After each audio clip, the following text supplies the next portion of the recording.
Composé des travailleurs de l'AGETIC, l'ORTM, la SMTD, le Graphic Industry, le Centre cinématographique, la NC2, la MAP et la P2P, le Syndicat national de l'information, de l'informatique, de la presse et de l'industrie du livre a évoqué face à la presse ce mardi 15 octobre les difficultés auxquelles sont confrontés les travailleurs de ces entreprises. Aujourd'hui, la plupart de nos syndiqués, depuis plusieurs années, ne bénéficient plus de leurs droits de couverture sanitaire. Et pire, sur les questions de salaire, on constate que le montant leur est défalqué. C'est-à-dire, sur leur bulletin de salaire, on fait la retenue de l'AMO ou de l'NPS en quelque sorte.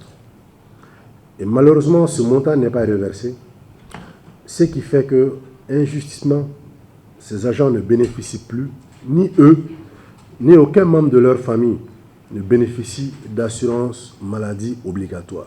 Quant à l'harmonisation des grilles salariales qui datent de plus de 3 ans aujourd'hui, le syndicaliste rappelle que certaines des structures du secteur n'ont toujours pas appliqué cette décision.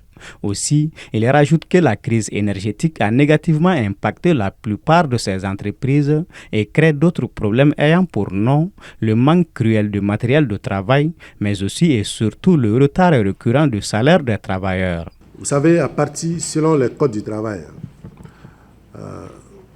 pratiquement à partir du 8, on suppose que le salaire est en retard.